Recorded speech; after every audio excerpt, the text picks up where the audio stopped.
సుమన్ టీవీలో మీ business promotions కోసం ఈ కింది నెంబర్ను సంప్రదించగలరు.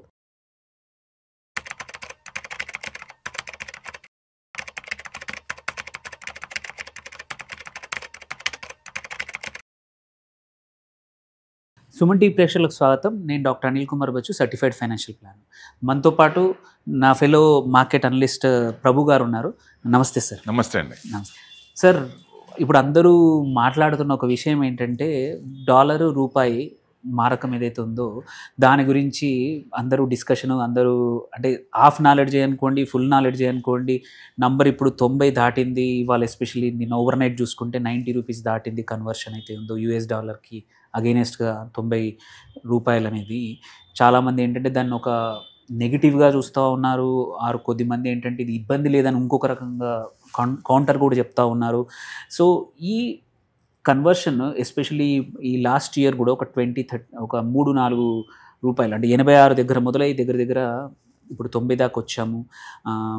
అండ్ ఇక్కడి నుంచి ఇంకా కొంచెం పతనమయ్యే అవకాశం ఉంది. రూపాయి వాల్యూ ఇంకా 91 వరకు కూడా పరిగెత్తచ్చు అని ఇంకొక అంటే డిస్కషన్ నడుస్తూ ఉంది.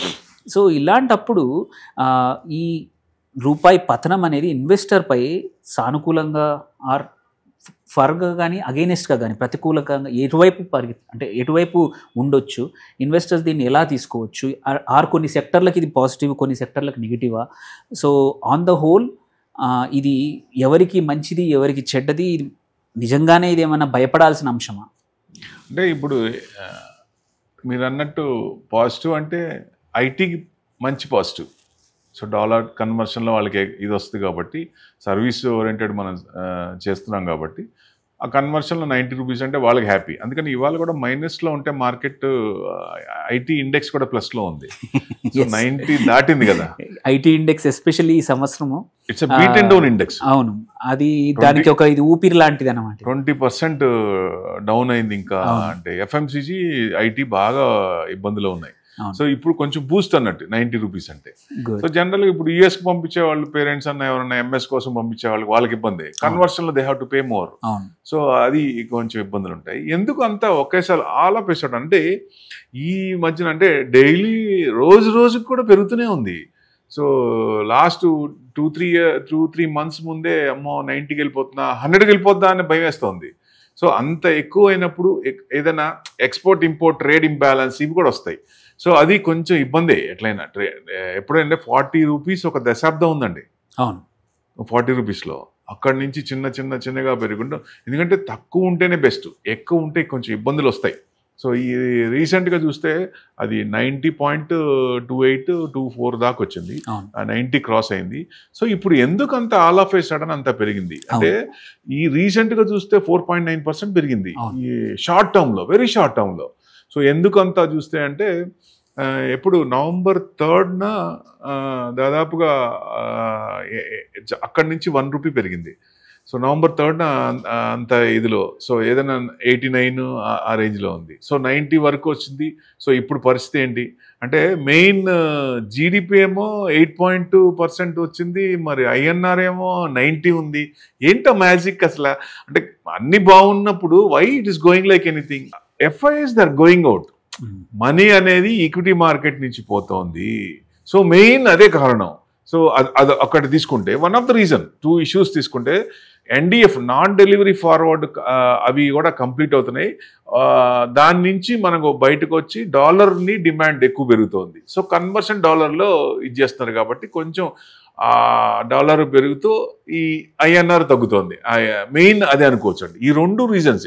FIIs బిహేవియర్ ఒకటి కన్సిస్టెంట్గా అమ్ముతూనే ఉన్నారు. దాంతో పాటు ఇంకొకటి ఏంటంటే, మీరు చెప్పిన దాని ప్రకారమే జీడిపి పెరిగినప్పుడు మనది ఏంటంటే అది గ్రాస్ డొమెస్టిక్ ప్రోడక్ట్. అంటే డొమెస్టిక్ ప్రొడక్షన్ కానీ కన్జంప్షన్ కానీ పెరిగినప్పుడు ఏంటంటే, మన ట్రెడిషనల్లీ మన మార్కెట్ వచ్చేసి ఇంపోర్ట్ డ్రివెన్ మార్కెట్. మనం ఎక్కువగా కరెంట్ అకౌంట్ డెఫిసిట్ ఏదైతే చూస్తామో ఇంపోర్ట్స్కి మధ్యలో గ్యాప్ పెరిగిపోతా ఉంది. మనం కన్జంప్షన్ ఎక్కువ చేస్తున్నప్పుడు ఇంపోర్ట్స్ ఇంకా పెరుగుతా ఉన్నాయి అన్ని సెక్టర్లో. ఇప్పుడు ఆయన ట్రంప్ గారు కూడా టరీఫ్లు వేయడానికి కూడా అదే కదా మెయిన్. వాళ్ళకి $50 బిలియన్ ఎక్కువ ఉన్న కంట్రీస్కే ముందు ట్యాక్స్లు ఎక్కువ వేసాడు ఆయన. అసలు అలా మొదలుపెట్టి ఇంకా అందరి మీద ట్యాక్స్లు వేస్తున్నారు. సో అదొక రీజన్ కూడా. CAD కరెంట్ అకౌంట్ డెఫిసిట్ కూడా మనది కన్సిస్టెంట్గా ఎక్కువగా ఉంటుంది, అదొక కారణం. దాంతోపాటు ఈ ట్రంప్ ఎఫెక్ట్ ఏదైతే ఉందో దీనివల్ల ఏంటంటే మన ఇండియన్ ఎక్స్పోర్ట్స్ డాలర్లలో యూఎస్కి వెళ్ళట్లేదు. సో అది కూడా మనకు ఏంటంటే ఇంకొక నెగిటివ్ ఈ 2 పాయింట్స్తో పాటు మీరు చెప్పిన వాటితో పాటు ఇవన్నీ కలుపుకొని సో హోప్ఫుల్లీ ఏంటంటే ఈ మళ్ళీ ఇండియా యుఎస్ ఎక్స్పోర్ట్స్ అండ్ ఇంకొక మేజర్ థింగ్ అన్నిటికన్నా ఏంటంటే ఆర్బీఐ స్టాన్స్లో మేము మేనేజ్ కొన్ని రోజులు చెయ్యము, లెట్ ఇట్ ఫాల్ అని అంటే అది కూడా ఒక రకంగా స్టాన్స్ అనేది కూడా ఈ పతనానికి ఒక కారణమేమో అనిపిస్తుంది. అది కూడా అంటే ఆర్బీఐ ఇప్పుడు అంత పెరుగుతున్నప్పుడు ముందు అసలు ఆర్బీఐ ఫస్ట్ ఇమీడియట్ స్టెప్స్ ఏంటి అని చూస్తారు అందరూ. కానీ లెట్ ఇట్ గో అన్నట్టు దాన్ని ఒక రకంగా ఎంతవరకు వెళ్తుందో చూద్దాం అన్నట్టు దాన్ని వదిలేసినట్టు ఒక రకంగా. సో ఎందుకు ఆర్బీఐ కూడా డాలర్స్ని బాగా ఇచ్చేసింది. సో దానివల్ల కూడా డాలర్స్ అంటే తగ్గించడానికి అనుకున్న డాలర్స్ కూడా ఇమీడియట్గా అమ్మారు, అయినా కానీ కంట్రోల్ కాకుండా వెళ్తూనే ఉంది. సో ఎంతవరకు వెళ్ళొచ్చు, 100 వరకు వెళ్తుందా అంటే చెప్పలేము. ఇంకా మరి ఎంతవరకు వెళ్తుంది, 100 వరకు కూడా వెళ్ళొచ్చు, ఛాన్సెస్ ఆర్ దేర్. సో ఎప్పుడైనా సరే ఒక స్టేబుల్ రావాలంటే కొంచెం తగ్గితేనే మంచిది, కొంచెం తగ్గుతూనే ఇది వస్తుంది. సో అంటే మానిటరీ పాలసీ ఉండి హెడ్ ఆఫ్ మానిటరీ పాలసీ ఉంది, దాంట్లో మొన్నటిదాకా 25 బేసిస్ పాయింట్స్ తగ్గిస్తారు అనేది ఎక్స్పెక్టేషన్. సో ఎప్పుడైతే జీడిపి 8.2 వచ్చిందో కొంచెం ఇప్పుడు ఆర్బీఐ మానిటరీ పాలసీ స్టాండ్స్గా తీసుకోవచ్చు, ఈసారి పెంచకపోవచ్చు అని. రీసెంట్గా ఏమో ఆర్బీఐ గవర్నర్ గారు తగ్గించడానికే మ్యాక్సిమం ఆయన పాజిటివ్గా మాట్లాడారు. సో ఇప్పుడు కొంచెం చేంజ్ వస్తుంది. అందుకనే మార్కెట్ క్రెడిట్ పాలసీ చూసినాక పడుతుంది అనుకున్న మార్కెట్ ఇది ఇంట్రెస్ట్ రేట్లు తగ్గించరు, స్టాండ్సే ఉంటుంది అనుకున్నప్పుడు ముందు పడుతుంది. సో దట్స్ ద రీజన్ అనుకోవచ్చు ఒక రకంగా. అందుకే మార్కెట్ తీసుకుంటుంది. క్రెడిట్ పాలసీ కనుక కరెక్ట్గా ఇది చేస్తే ఏదైనా కొంచెం తీసుకుని అక్కడి నుంచి తీసుకునే అవకాశాలు ఉంది, పాజిటివ్గా తీసుకునే అవకాశాలు ఉన్నాయి. సో డెఫినెట్గా ఏం చేస్తారనేది ఫెడ్ 10th ఉంది, ఆర్బీఐ 5th ఉంది. సో ఈ 2 అవుట్పుట్ మార్కెట్ డైరెక్షన్ మార్చే అవకాశాలు ఉన్నాయి. సో అప్పుడు కొంచెం ఐఎన్ఆర్ కూడా కొంచెం తగ్గే అవకాశాలు ఉంటుంది చిన్నగా. నెక్స్ట్ ఇక్కడ నుంచి 90 నుంచి ఇంకా ముందుకు పోకపోవచ్చు, డెఫినెట్గా ఇక్కడ నుంచి కొంచెం డౌన్ఫాలే ఉండొచ్చు అనేది ఎక్స్పెక్ట్ చేస్తారు. సో ఇలాంటి పరిస్థితుల్లో మరి ఇన్వెస్టర్స్కి ఇది అంటే మనం చూసినప్పుడు ఏంటంటే అటు మ్యాక్రో లెవెల్లో మన నంబర్స్ అన్ని బాగా బ్రహ్మాండంగా ఉన్నాయి. కంపెనీస్ కూడా Q2 బాగా ఫలితాలు ఇచ్చాయి చాలా మటుకు. అంటే ఎక్స్పెక్ట్ చేసిన రేంజ్కి రాకపోయినా Q1 మీద బాగుంది. Q1 కన్నా Q2 బాగుంది. సో Q3 కూడా బాగా ఇస్తాయనే ఒక ఆశ ఉంది. సో ఇలాంటి పరిస్థితుల్లో ఈ విదేశీ మారకం ఏదైతే కన్వర్షన్ ఉందో ఇదేమైనా ఇన్వెస్టర్స్ వర్రీ అవ్వాల్సిన అంశమా, లేకపోతే అంత పెద్దగా భయపడాల్సిన అంశం కాదు మోస్ట్ సెక్టర్లకు అని అంటారా? అంటే కొన్ని ఇప్పుడు ఐటీ అనుకున్నట్టు అట్లాంటి సెక్టర్కే కానీ మిగతా వాటికి ఏమంత ఇది లేదండి. డెఫినెట్గా చిన్నగా అది మళ్ళీ తగ్గే అవకాశాలు ఉన్నాయి కాబట్టి, ఎందుకంటే ఎట్టి పరిస్థితుల్లో గవర్నమెంట్ కూడా తగ్గించే అవకాశాలు ఉంటాయి. ఇంకా చిన్నగా ఆ స్టెప్స్ ఏమేం చేయాలి, తగ్గించడానికి ఏం చేయాలని చూస్తారు. సో డెఫినెట్గా ఎందుకంటే ఓల్డ్ చూపు మొత్తం ఇండియా మీదే ఉంది.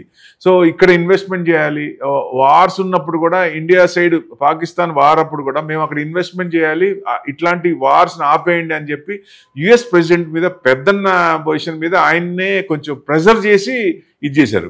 సో డెఫినెట్గా ఇన్వెస్ట్మెంట్ అనేది ఇండియాకే వస్తుంది కాబట్టి డెఫినెట్గా గవర్నమెంట్ కూడా మంచి స్టెప్స్ తీసుకుందామని ఆశిద్దాం. సో డెఫినెట్గా 90 కంటే అక్కడి నుంచి తగ్గుతుందనే ఎక్స్పెక్ట్ చేయొచ్చండి. సో సెక్టర్ వైజ్కి అంత మిగతా సెక్టర్స్కి అంత ఎఫెక్ట్ పడకపోవచ్చు. మనకి జీడిపి బాగున్నప్పుడు రొటేషన్ బాగానే ఉంటుంది, ఇన్ఫ్లేషన్ తగ్గినప్పుడు ఇంట్రెస్ట్ రేట్లు తగ్గుతాయి, పాజిటివ్గానే ఉంటుంది. బ్యాంక్స్ కూడా పాజిటివ్ ఉంటుంది. ఆర్బీఐ కూడా గుడ్ రిపోర్ట్ ఇచ్చింది, అక్కడి నుంచి బ్యాంకులు కూడా బాగా పెరిగినాయి. నిఫ్టీ కంటే ముందు bank Nifty 2 times 3 times all time high వచ్చింది.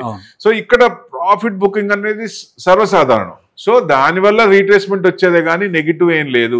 ఆల్రెడీ పడాల్సిన స్టాక్స్ అన్నీ కింద ఇంకా పడే ఉన్నాయి. సో ఏదైనా కొంచెం పెరిగిన స్టాక్స్లో రీసెంట్ పెరిగింది కాబట్టి ఆ పెరిగిన దాంట్లో కొంచెం ప్రాఫిట్ బుకింగ్ వస్తుంది. కానీ డెఫినెట్గా ఇక్కడ నుంచి బాగానే ఉండొచ్చు. ఐఎన్ఆర్ కూడా అతి తొందరలోనే కిందకు వచ్చే అవకాశాలు ఉన్నాయి. అంటే విపరీతంగా ఒకేసారి పడుతుందా అంటే అంత పడకపోవచ్చు, చిన్నగా తగ్గే అవకాశాలు ఉన్నాయి. గవర్నమెంట్ తీసుకునే స్టెప్స్, వాళ్ళు తీసుకునే పాలసీని బట్టి కొంచెం మారే అవకాశాలు ఉన్నాయి. సో చూసారు కదండి, ఇన్వెస్టర్స్ అంతగా అంటే ఈ ఓన్లీ ఇంపోర్టర్స్కి మాత్రమే ఇది ఒక కొంచెం ఇబ్బందికరమైన అంశము. ఏవైతే ఇంపోర్ట్ డ్రివెన్ మార్కెట్స్ సెక్టార్స్ ఏవైతే ఉన్నాయో వాటికి మాత్రమే కొంచెం ఇబ్బంది తప్ప, ఎక్స్పోర్ట్స్ డ్రివెన్ వాటికి యాక్చువల్లీ మనకు మంచిదే, మనము చీపర్ అవుతాము, సో బెటర్ అవుతుంది. Most of the sectors especially IT లాంటి ఏదైతే ఇబ్బందుల్లో ఉన్న ఈ సంవత్సరం ఇబ్బందుల్లో ఉన్న సెక్టర్ ఏదైతే ఉందో దానికి ఈ డాలర్ రూపీ మారకం ఏదైతే ఉందో ఒక రకంగా మంచిదే. సో యాజ్ ఏ రిటైల్ ఇన్వెస్టర్కి మాత్రం పెద్దగా దీని గురించి భయపడాల్సిన అవసరం లేదు. మిగిలిన మ్యాక్రో నంబర్స్ కానీ ఇటు కంపెనీ లెవెల్ కానీ అన్నీ బాగానే ఉన్నప్పుడు అంత పెద్దగా దీన్ని ఒక అంశంగా తీసుకొని తొందరపడి అమ్మాల్సిన ఆ పోర్ట్ఫోలియోలో పెద్ద చేంజ్ చేయాల్సిన అవసరం అయితే లేదు అని హోప్ఫుల్లీ మీరు అర్థమైంది అనుకుంటా. Thank you for watching. Signing off doctor Anil Kumar.